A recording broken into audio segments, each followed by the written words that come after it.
Monsieur Stéphane Le Foll, qui est député européen et membre de la Commission de l'Agriculture. Au nom de Stéphane Le Foll, donc, je dois d'abord l'excuser ce matin, puisqu'il ne pouvait pas être parmi nous. Et je tiens donc tous à souhaiter la bienvenue au CEJA, emmené par son président, Monsieur Bay. Alors, votre secrétaire général, il y a quelque temps, m'a signalé que c'était la première fois que vous vous retrouviez comme ça autour d'un déjeuner au Parlement européen. Et je crois que c'est une manière conviviale de pouvoir échanger entre nous. Je salue donc cette initiative et encore une fois, on est très heureux d'avoir pu y apporter notre contribution. Alors, votre rapprochement avec le Parlement européen m'apparaît important au moment où les débats sur la réforme de la politique agricole commune, sur l'après 2013, où les débats donc sont lancés. Avant que nous commencions à manger et que nous échangions autour de ces belles tables, je souhaiterais vous dire quelques mots sur la manière dont le Parlement européen a déjà appréhendé le débat sur le futur de la PAC. Alors les choses nouvelles, ça a d'abord été le traité de Lisbonne. Avec le traité de Lisbonne, le Parlement européen se trouve désormais investi de la codécision.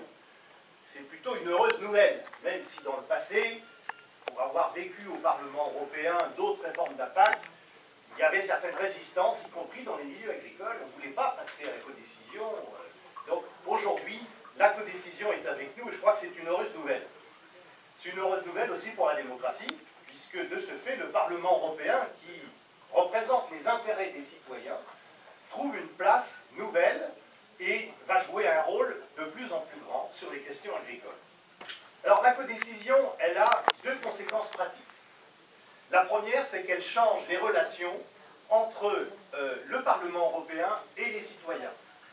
Elle va davantage responsabiliser, certes, les députés, mais elle implique aussi de la part des élus une attente plus grande à l'égard de leurs citoyens. Et je crois que nous sommes, du moins c'est l'esprit qui nous habite, nous sommes dans l'attente auprès des jeunes agriculteurs avec qui nous souhaitons travailler sur l'agriculture. Nous souhaitons entendre les jeunes agriculteurs, puisque ceux-ci doivent pouvoir aussi faire vivre la démocratie. Et faire vivre la démocratie, c'est d'une part contester, mais c'est aussi être en capacité d'apporter des idées nouvelles et d'émettre des propositions. Alors je me réjouis d'ailleurs à ce titre que le président du CEJA ait exprimé dans son dernier rapport d'orientation de 2009 son souhait de davantage ancrer le travail des jeunes avec le Parlement européen. Et je crois que le Parlement européen est prêt à vous écouter, vous entendre votre vision d'avenir, parce que c'est important par les temps qui courent, quels sont les projets que vous avez pour essayer donc de travailler ensemble. Alors aujourd'hui, naturellement, les temps ne sont pas faciles. Nous vivons un contexte de crise générale qui n'épargne pas l'agriculture. Le projet européen lui-même est dans une passe un peu difficile.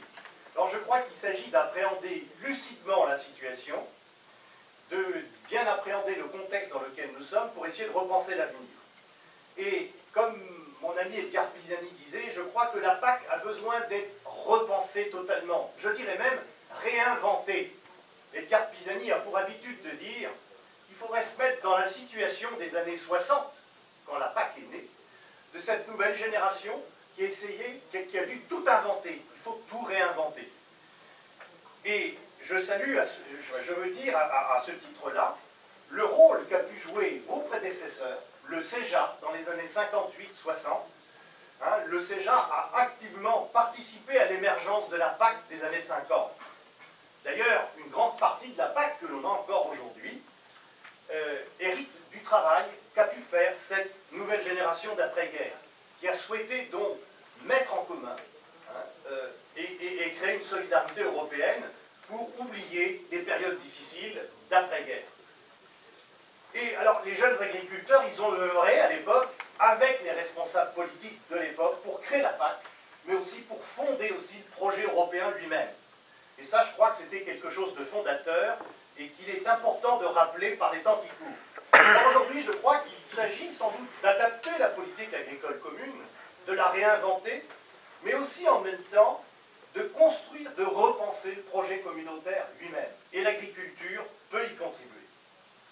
Cela nécessite naturellement de l'imagination, une vision du futur. Il faut de l'audace. Et quand on est jeune, on a plutôt du dynamisme et de l'audace.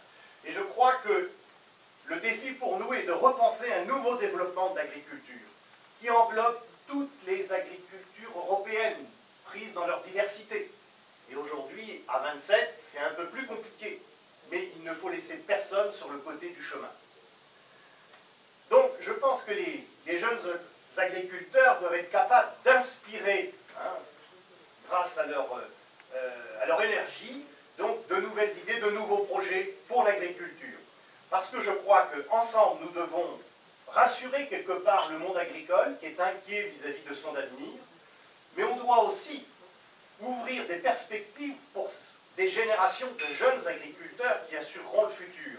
Et ce travail-là, je crois que nous devons le faire ensemble. Ça, c'était donc, voyez-vous, la première conséquence de la codécision, que vous soyez déjà des acteurs et des citoyens.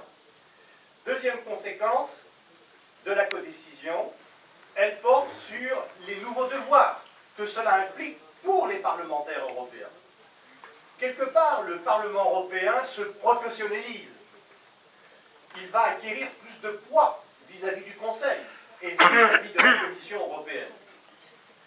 Et je crois que le Parlement européen vit une petite révolution à ce titre-là, que je situerai à deux niveaux.